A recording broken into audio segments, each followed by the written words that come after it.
we can't allow people to stay there in the winter now because we're not zoned properly. And we've been told that nobody can stay there. But in any case, the divine services themselves, because they're peaceful and contemplative and because they reach into the inner part of the person, have a very profound effect on people. But we didn't discover that. They knew that in ancient times.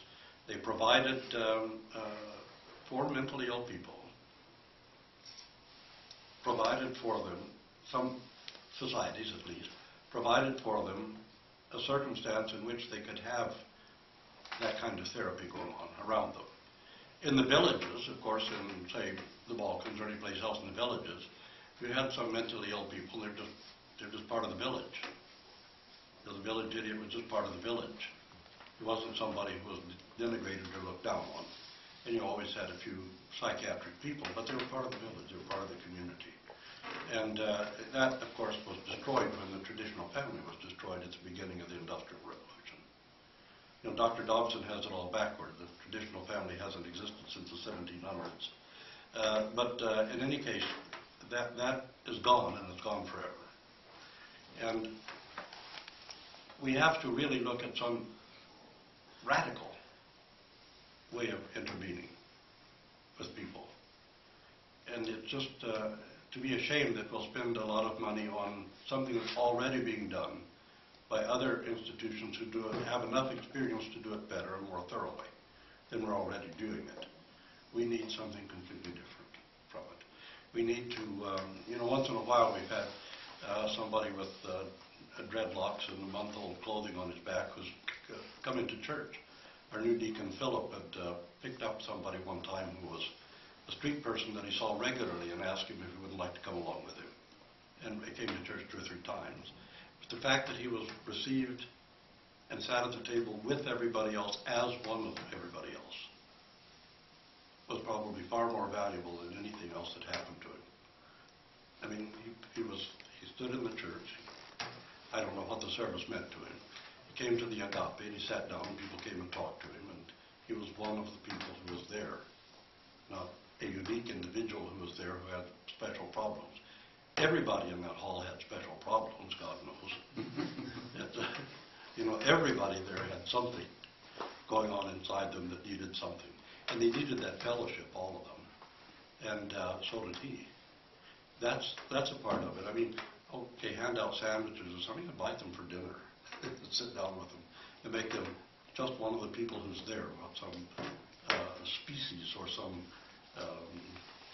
that will be in a textbook or something. That's a huge part of it. I mean, this is about humanity, and it's not about nutcases or people who've been crushed by something or people who've been wounded deeply. It's about human beings who have a personhood, who have a soul, who have a heart, who have a mind. And it goes beyond. You can even go out on the street. Okay, it's very nice. You give somebody a little bit of money, then you hug them or say something nice to them or listen to them a little bit and walk away, and they're still there where they were. And they're always perhaps going to be there. But so far as trying to develop something to do with people, there are far more things that we could do. Even if we feed people at St. Maria's house downtown, it'd be nice if a bunch of people went down there and sat down and ate with them and just talked to them like other human beings. And so that, you're not just people having some food shoveled out in a charity organization to hear a bunch of people who want to eat with you and talk to you, that sort of thing. It's always to remember the humanity of other people. And one of the catastrophes for us, and I think probably one of my philosophical heroes, Nicholas Bergyaev, always talks about the problems when religion collapses into an ideology, which it always does. A lot of people are very religious but have absolutely no faith at all. And because religion long ago collapsed into an ideology. And we need to, sometimes, I don't want to promote this kind of self-hatred that some of our liberal Christians have fallen into, but Christianity has a very bad record in this world, in modern times. It's why we don't have an impact on the world the way the ancient church did. Now, how was the Roman Empire conquered for Christ when all the powers of the world were against it? Let's go back and look at why and how. was conquered. And why is it that we can't make a dent in society now?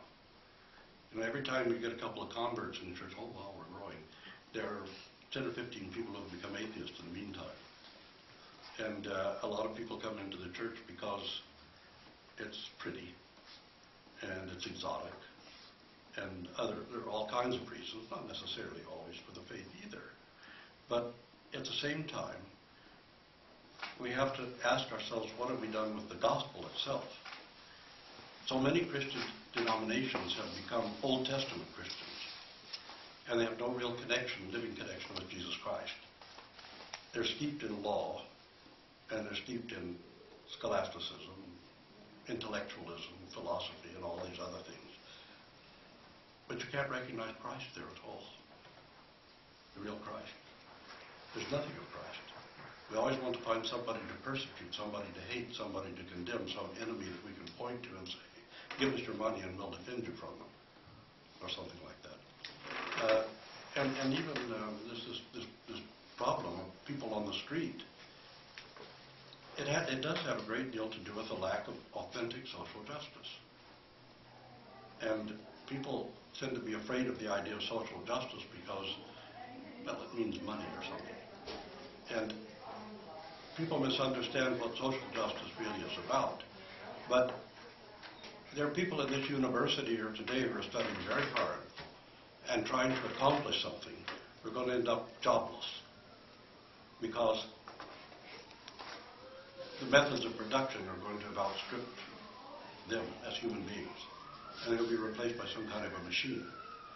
And what are we going to do about that increasing situation where people are left behind by technology, or by offshoring, needless to say? And all of these people are going to become problematic in society so far as the general structure of society goes. And these are other issues that I think the church should be dealing with.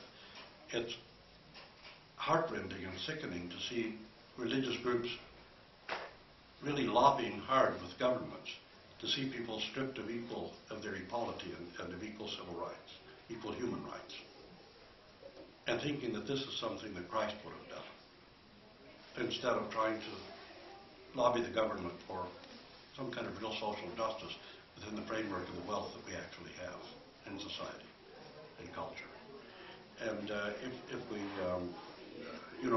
as the civil liaison for the Orthodox Church, the Archdiocese of Canada, when I meet with government officials, it always has something to do with the human condition and the way we abandon Canadians overseas, or the way we treat, the way our psychiatric treatment system and the way this is being dealt with as mental health problems and mental health care systems are being dealt with. That's the sort of thing that we need to be concerned with, not whether we think other people should be, we should outlaw whatever sin we think they have.